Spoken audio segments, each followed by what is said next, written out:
I came from a middle-class family of educators, and I was able to, from a door-to-door salesperson, get to a corporate boardroom and even beyond. I was in a boardroom of a $40 billion corporation.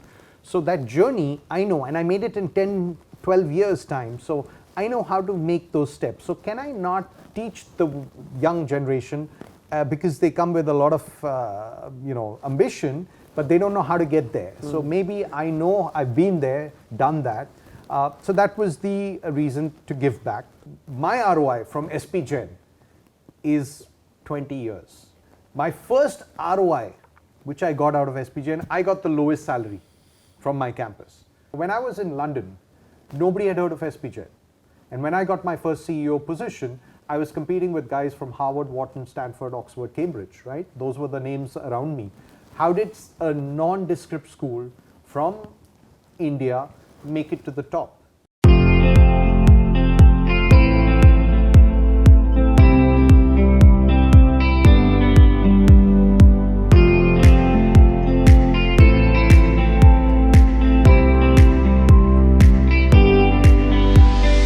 Alright, so here we are with another interesting video, and we are right now at the heart of Karjat in this very interesting B school called Universal Business School. And right now in front of me I have a Rumi quote, in front of me I have a book written by Rumi, and I have with me a philosopher, I would say. Mr. Tarun Anand is here. Thank you very much, Tarun, for calling us in and coming to InsideIIM and sharing your thoughts of building this particular institute and more ahead.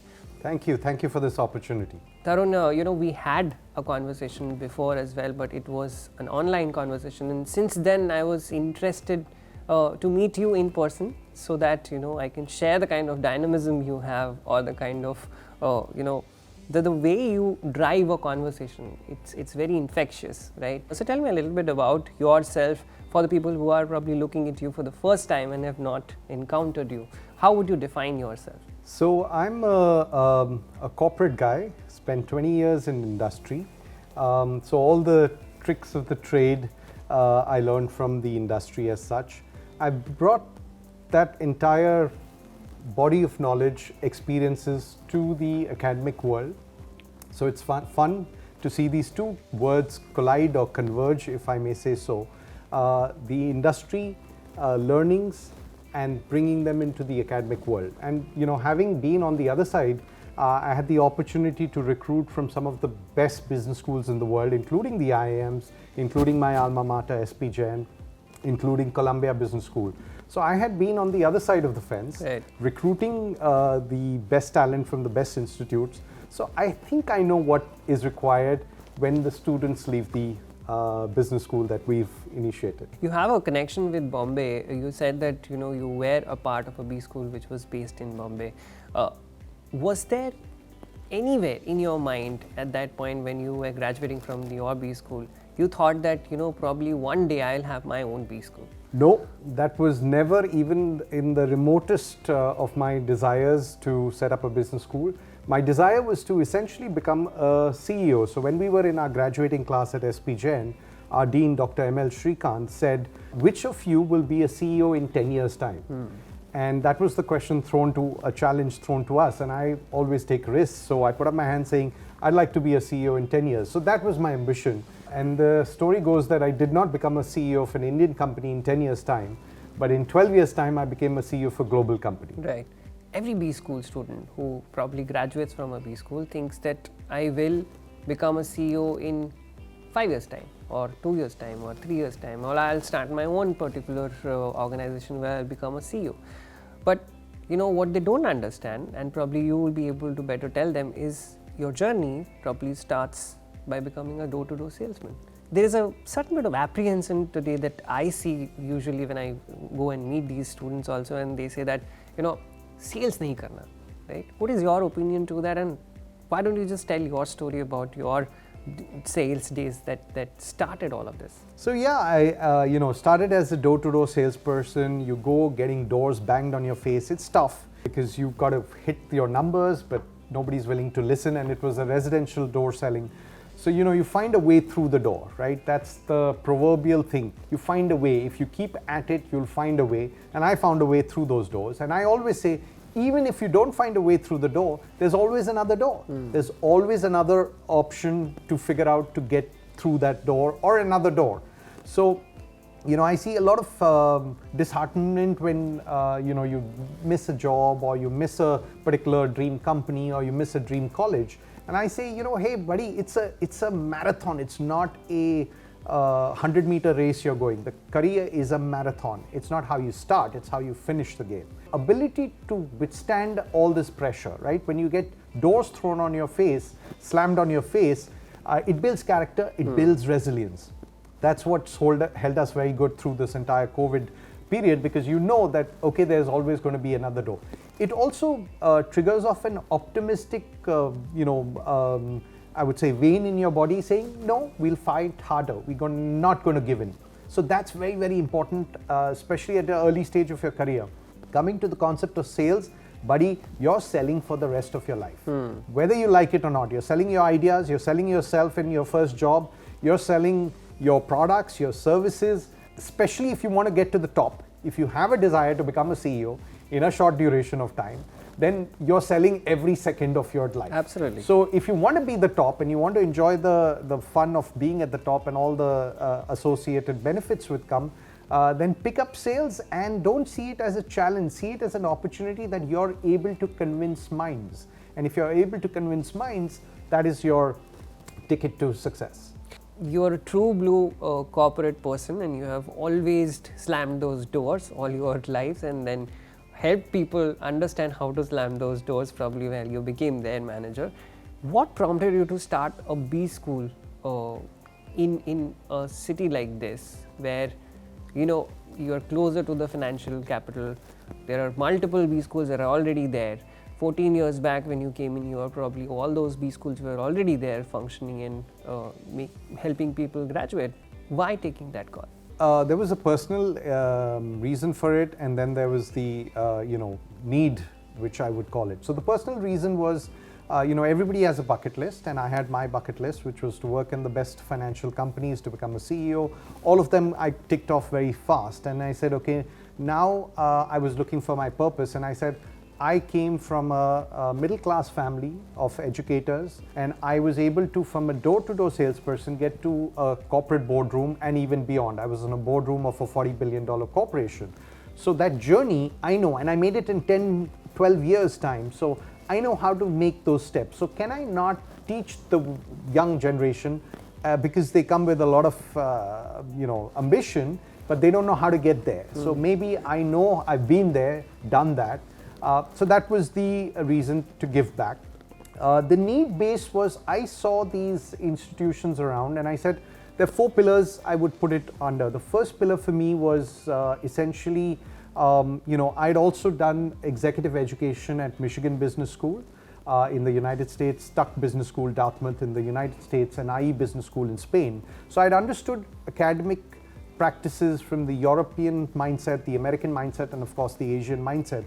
So I said, can I get the best practices? Indians go abroad, can I get them the high quality standards that the Europeans, Americans profess into India, so that we stop this brain drain?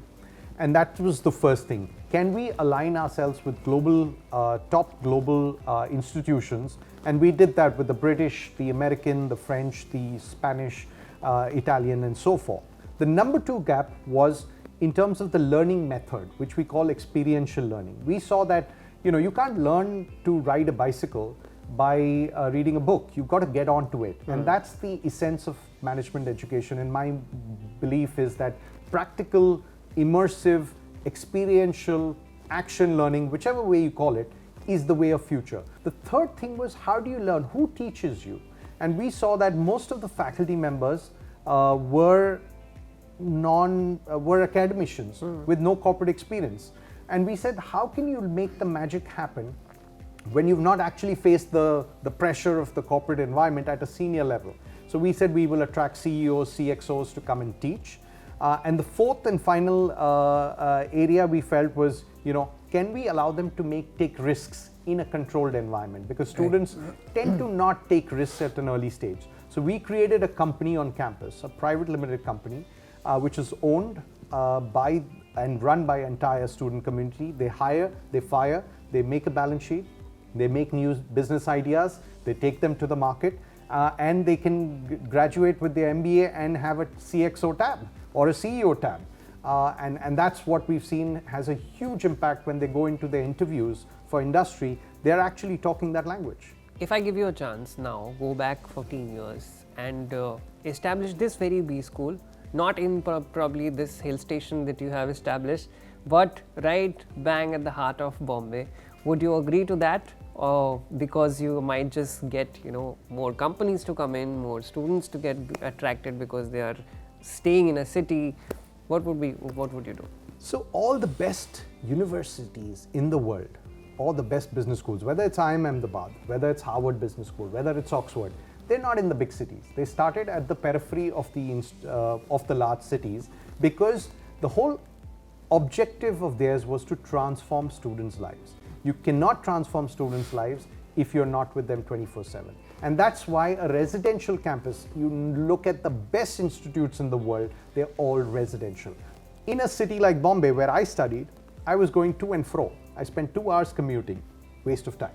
Second, and now even more so, have you seen the air quality in Mumbai or Delhi? It's atrocious, atrocious. I promise you, my students get an additional year added to their life because they're living in this gorgeous environment where they can only focus on studying and learning. See, they're going to go back to the cities. Yeah. The rest of their life is going to be in the cities earning their livelihood. So for me, being just outside Bombay, I actually find it amazing that the number of CEOs we attract, they love it. They're saying, thank you. You've got us here. You've got us out of the Bombay. And when they come here, they obviously enjoy the experience. So it's not too far, but it's far enough so that you have complete distraction, a free environment, and you're in the nature. If somebody is looking for a B school, if I am somebody who's probably not aware of what a B school can offer to me, academically speaking, what are the sort of things that I should definitely look into, and how are you making sure that at this point in time that we are living right now, you're giving a value add to what is already available, probably say in the internet? So I think, there is knowledge, skills, attitude. Why companies? Finally, we are in the processing business. We process the student, the raw material to take him to the corporate world. And the corporate world, me coming from the corporate world, it's knowledge, skills, attitude. Knowledge is coming down in its value because of the internet and ChatGPT and everything making it available in the fingertips. Today what we've seen is we are talking to companies. In fact, they say, traditional schools offer a mark sheet with all the subjects. We do the same. We've now created a separate mark sheet, which is the skill mark sheet, which is the experiential learning mark sheet. Right. Companies are saying, I don't want the knowledge mark sheet because my industry is very different. Okay, you've got them base knowledge, I'm fine. I'm only interested in the skill mark sheet. On this basis, I'm going to recruit the student. And that is, I think, how business schools can, pivot from being knowledge providers to skill and experience providers through a unique andragogy is going to be where the fun is going to start. And I think, therefore, we have to do the base knowledge. Of course, the theoretical backbone is intact. Then we have case studies which are going to be embellishing them so that they can actually extract the theory models, which are very important from a learner's mindset perspective and to develop it. So if I'm setting up a business plan, I need to have these 20 points there, right? So I need to know those 20, right? So that I can take it forward. So I think it's going to be an interesting challenge. The colleges that can make this pivot to a skill development and attitude development, which is going to be even more as machines take over a lot of the knowledge part of it, the attitude, and that's the challenge, right? Many and every institute is focused on the knowledge.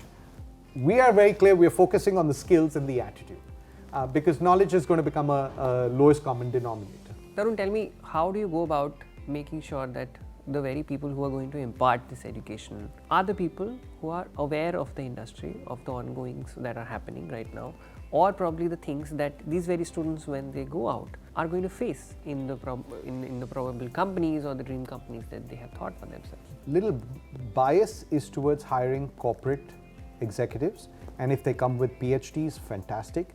I think they do magic because they've seen industry, they are in industry, and along with the academic teaching that they do, to not lose out on the industry, we have something called faculty internships, where my faculty go into industry during the summers along with our students, of course different companies. They go there for 4 weeks, 6 weeks, come back completely armed, and then they can input that thing.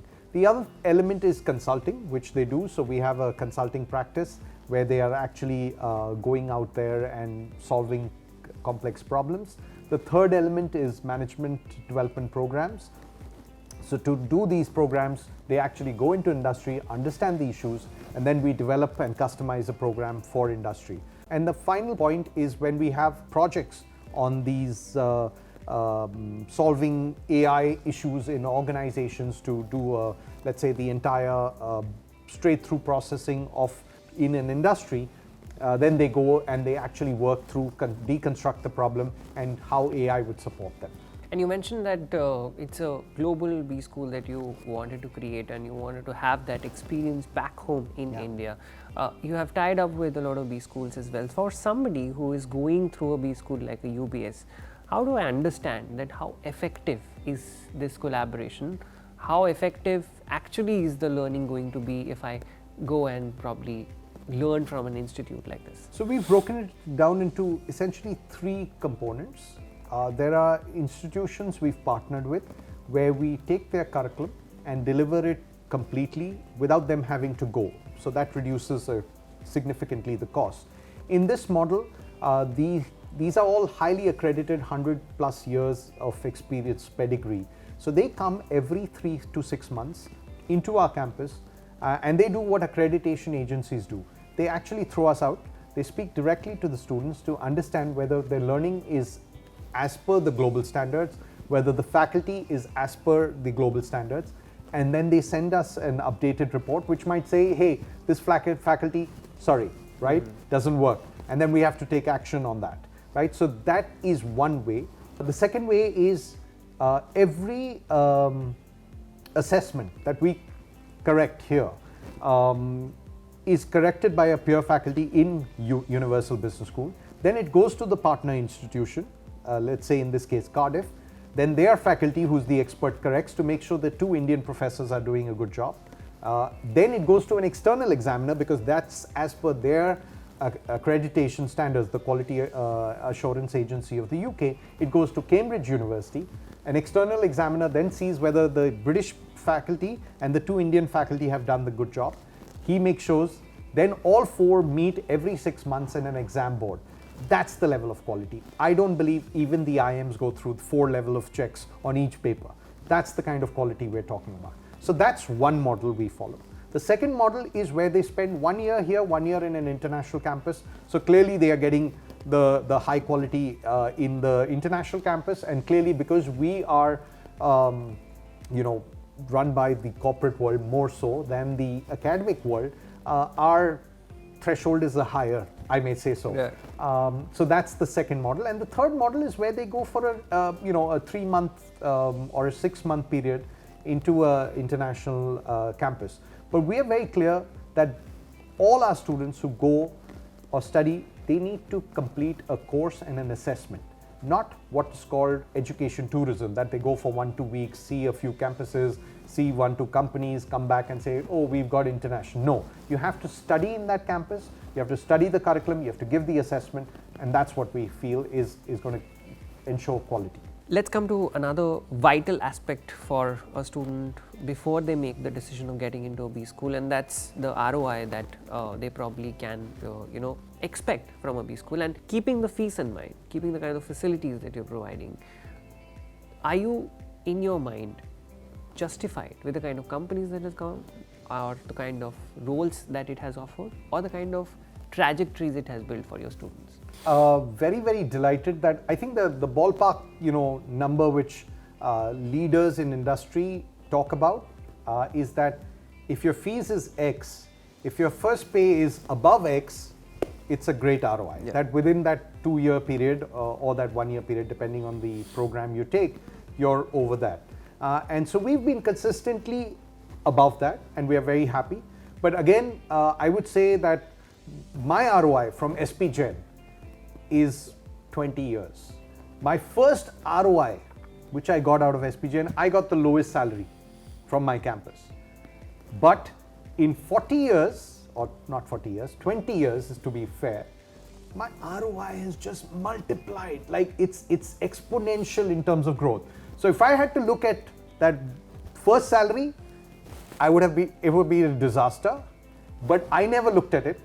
And today I am so grateful to my alma mater. I can't tell you how grateful. I think the school is also thanks to the kind of value systems that were drilled through the DOCC project at SPJIMR is why this idea came about, right? I could have set up a financial institution. Why did I set up a school? It came from the DNA of that school. Whilst it's fair to compare the first, thing, and it's a nice data point, and we must not negate it, I think it's a 20-year journey or maybe 30 years where you keep getting your ROI from your institute. You mentioned something very interesting here. If you had the talent of IIMs, do you believe that you can craft that talent in your institute, or it becomes very difficult for you to do that with the students or the pool that you get? No, so we are doing it with the pool we are getting it. We have to work harder. We have to work 5x harder than the IIMs. And through, I believe, the experiential learning, to me, that is the magic. That is what's developing them, and therefore they are going to be leaders and they're going to do better. I didn't get out of the IIMs, but I can say my career was in a way far more rewarding, and I'm sure there are exceptions to every rule. And so that's what I tell my students. When I was in London, nobody had heard of SPJIMR. And when I got my first CEO position, I was competing with guys from Harvard, Wharton, Stanford, Oxford, Cambridge, right? Those were the names around me. How did a nondescript school from India make it to the top, right? That's what I tell my students. So I say, fine, you're not in the IIMs, doesn't matter, right? I had to go through that same journey when I was in London and New York. You're going through a similar journey, whether you're in India today and maybe tomorrow somewhere else. So our students are working in 30 countries around the world. How is that possible? Have you ever failed, Tarun? Multiple times. I fail 1,000,000 times. And every failure is a learning for me. And I encourage failure. If you're a risk taker, then by default, failure is going to be your, a large part of your life. And that's why I say when you risk, you fail, you learn. And the guys who learn are the guys who go accelerate faster. Before we close this conversation today, I would like to know from you, what are your vision? What are you trying to build? I heard that before we were having this conversation, you said that you've gotten a university status now in this particular campus. It's definitely going to be bigger and better the next time when we come in here. How do you look at UBS going in from here, and what is at store for students who are joining? So I think for us, the future is about creating leaders who can harness the technology of the future to basically solve the complex global problems. That is what I aspire for my students, that they will be required to solve global problems with high levels of complexity, and therefore the injection of a global curriculum will help them. An environment like this, which will be sustainable and make them understand what's valuable and what needs to be saved. I think that's what we're trying to create, an ecosystem of sustainability, of CSR practices. And when they go out, they solve the problems, but use technology. So I call it the triumvirate. Is sustainability, to me, that is the most difficult problem in the world, the climate change problem. Then you have technology and you have entrepreneurship. And these three, when they come together, will create magic. And that's what I'm hoping for our India's first artificial intelligence university, promoted by India's first green business school. So we're bringing the two together, and with management education, liberal arts education, environmental sciences in education, artificial intelligence, design, all of these will come together to hopefully solve the problems of the world. Tarun, my final question is something that I ask probably every B school director or founder that I go and meet, and that's the question about the requirement of an MBA, right? Do we actually need an MBA at this point of time and age where everything is available at our disposal? I can go on YouTube and learn probably digital marketing. Do I need to come to an institute like this? Do I need to have a degree? As you mentioned that, no matter which B school you have done your degree from, the people who are sitting in London, they are expecting you to deliver work on time. How relevant is this degree today, and why do you think someone should invest their money and time to do this? I think the business school is a lab, and if we just leave that lab into a one-way directional flow, then we do not need a business school. The reason for that is they come in, they work on projects, they work together in teams, they create stuff together. So it's all those skills. So I call it a skill development lab. And to my mind, it's not that you need it, because there are many entrepreneurs who go and do a great job. I feel that if you have it in you, there'll be that one Mark Zuckerberg or that one Bill Gates who will drop out of college and set up $1 billion enterprise. And if you are that one, great. India and the status of India, the risk appetite is low, right? We are an emerging economy, which is now obviously growing at a fast pace. So a large number of students don't still know where they want to go and how they want to do it, and they don't have those skill sets. So they can go into the industry and learn it the hard way. I always say if you can solve the silly problems without less effort, don't make stupid problems. You will have failures in life because the world will change and you have to deal with it. But if you're used to some of the, take away the silly problems like, oh, I didn't know I have to look at cash flow, therefore my company failed. You will learn that in a business school. So why do you go to a lab? You go to practice. You come to a business school to practice, and that's what makes you a better, it sets a good foundation for you. Whether you want to set up your own company tomorrow, whether you want to go into the job market, you're better trained and you're better qualified to talk the language. That's why companies are coming at like hordes to all the business schools, because they say, the undergraduate space is so bad that I'd rather go into a business school, get some levels of skill sets. So I think as long as institutions can focus on skill development and think themselves as a lab where students come for 2 years and get themselves better, it's like going into a gym. You can't say I'm going to go into weightlifting without going to the gym. So you go into the gym, you practice. Now some of the stuff you can do online, but not all the interpersonal stuff. And the world is going to be with artificial intelligence. It's the interpersonal stuff which is going to get a premium. So if you can deal with the interpersonal issues, you're going to be a better manager and a better leader. The mundane stuff, machines will take care of.